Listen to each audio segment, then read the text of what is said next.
I had no clue what to title this because there's so much news to talk about today in the Apex world. I keep wanting to make videos about new things coming to the game, which I'll talk about in today's video, but as soon as I do, big stories come out and I got to talk about them. So make sure to like the video, subscribe to the channel if you're new as always. Let's jump right into it. First thing I wanted to mention though, that comment down below talking about you've won a giveaway, you've been picked for winner, all of that is fake, guys. None of that is me. I ban those accounts like every single day. I keep blocking keywords. They find a way around it. There's no way to stop it until YouTube does something. If there's ever a giveaway down below saying you won, it's not me, ever. So the first thing that I wanted to talk about today was some big news that just came out from Jake Lucky, the big guy over on Twitter. You know, the guy who's probably the most notable news source of all esports right now, I would say. And this guy just dropped a bombshell. That's saying this. Thank you, Lawrence, for tagging me in this, by the way. He says, I'm hearing rumblings of a terrible offer being made by EA to esports teams for their Apex skins set to be released. An offer that supposedly involved no revenue share for the teams and players, hoping that this is something that gets changed and I don't have to post more on. But oh my gosh, can we talk about this? Apex Legends is an amazing game, and I feel like Respawn honestly is probably doing the best that they absolutely can. EA, on the other hand, is doing probably the absolute opposite. They're trying to self-destruct. Most of the time when it comes to topics, we'll show both sides and say, I can see this way, I can see this way. When it comes to this, there's no other way to see. EA is an absolute scam artist. They want every last dime that's in your pocket. And of course, you would think, oh, well, these teams have a lot of influence. They bring a lot of viewership to the game. You know, maybe we should cut them a break. Maybe we should offer something to where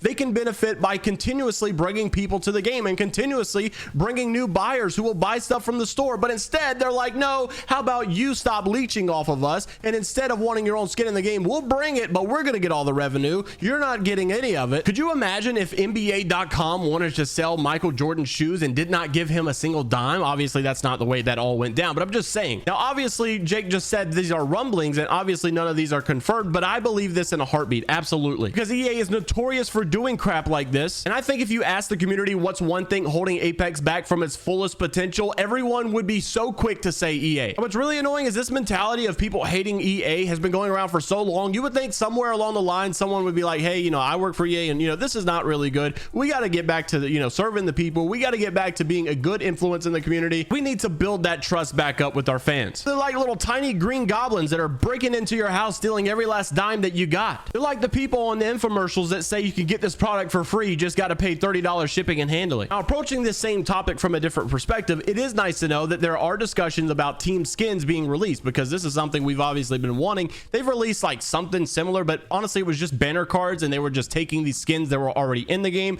that had a similar color theme and just associating it with that team. But those were not official team skins. Back in the day, we saw some fan-made ones where people had this Cloud9 skin, and honestly, I thought things like this looked very, very sick. It would be really cool to see skins like this in the game. And honestly, considering these conversations seem to be going on, I wouldn't doubt that they're probably on the horizon, but these things are probably not going to go through if they're actually trying to get full 100% revenue from all of these skins and not giving it to any of these organizations that are involved. All right, there's your drama for the day. Let's talk about some other things in Apex news. These are some other things I've really been wanting to discuss, and that being probably the most prominent feature in Apex Legends right now is the rank system. Everybody obviously plays ranked. Ranked is probably the biggest driving factor for this game to continuously be thriving right now, but it's honestly not in a great spot. So we've been having this conversation. What rank changes need to be made? Will they actually make any rank changes? Is it the pros' fault? The pros wanted it this way, but then they didn't want it this way. So what's the truth of the matter and what's actually going on? Okay, so Imperial Hal made this tweet earlier, and he said it's a good rank system because he actually won a game and only got 2 KP and got +0. I don't think there should ever be a world where you win a game and get some KP and not get a single point, even at the highest rank. I just feel like that's just not the way to go about it. He also responded to it though, saying not a single professional player. I want you to listen to this because a lot of people are going to have something to say about this. Not a single professional player complained about a rank system being oriented around placement when it was on Stormpoint split in the past. So for those that believe that we as pro players asked for this, you guys are delusional. If you're wondering where he's getting this conversation from, basically people are making these tweets kind of like PvP said here, is that there's reason that there's no team deathmatch in Apex Legends is because ranked is the new team deathmatch, because it's all about getting kills now. It's not anything about placement. It's not anything about, you know, trying to win the game. It's just simply getting a lot of kills. So Imperial How is insinuating here that that is not on the doings of the pros. But if you guys remember back in season 12, a lot of the pros, a lot of the coaches of the pro players basically got together with Respawn in person and went over some discussions about what would make ranked better. Season 13, they brought the brand new ranked system, and a lot of people actually did like it. They said it was a little bit hard, but a lot of people did like it at the beginning of season 13. Most of the casual players though did not like it, but a lot of the pros did. Well, they made some changes back in split 2, and people were not happy because all of a sudden it became way too much about kills. And whether or or not you agree or disagree that the rank system is in a good spot or a bad spot right now, I feel like this picture that I'm about to show you just says it all and kind of confirms that there's no way in the world you could think that this rank system is in a great spot today. Now, especially for Apex Predators here. This guy won a game, got 1 kill, 1 assist. You could argue, okay, maybe you need more kills. You know, you shouldn't be ratting that much.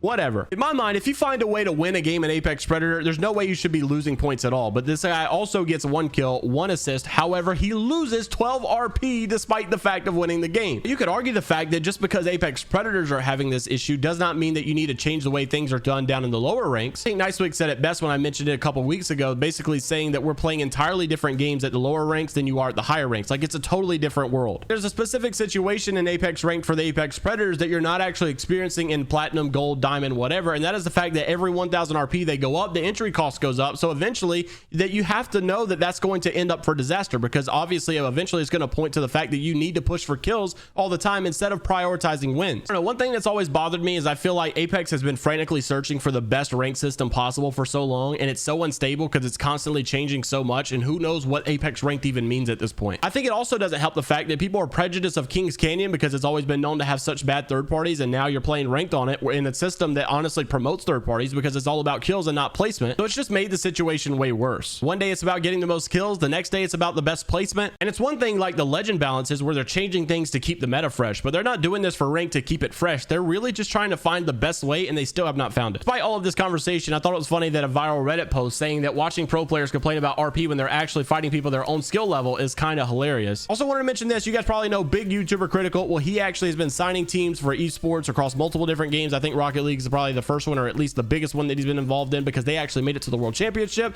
Team Moist did very, very good. Well, now he has just signed Team Burger on Apex Legends. And then right after that, someone who's a pro player for CLG for the Apex roster named Vitro, I'm not sure how you pronounce this guy's name, but he did actually say he was stepping down from the competing roster. This guy's been a pro player for quite some time, so it is unfortunate to see. Also wanted to mention Alberlelli chiming into the His Watson drama of yesterday, and this was actually a good point that I felt like Alberlelli made. He said speedrunning a ban from EA sanctioned events at this point by essentially planning to use your influence to publicly harass an employee of theirs. You seriously need to start thinking about what you're doing, man. As Watson said, had I known that this conversation was going to be public, I would have worded it a lot better. Me clowning them was just going to be me explaining that what's happening to my account and that it has been a thing since the game came out. I only mentioned hideouts because he mentioned him first. So I'm very interested to see what you guys have to say down in the comment section below. Leave a like on the video if you guys did enjoy. As always, I'm really hoping that the drama stops soon, because I'm wanting to talk about some stuff that's coming to Apex very soon, and this drama is just getting bigger and bigger every single day. But while we can talk about the drama of EA possibly scamming these teams, it is good to know that maybe team skins are finally coming to the game. Let me know what you think down below. Leave a comment, subscribe to the channel for new as always. I'll see you all in the next one. Take care of yourselves,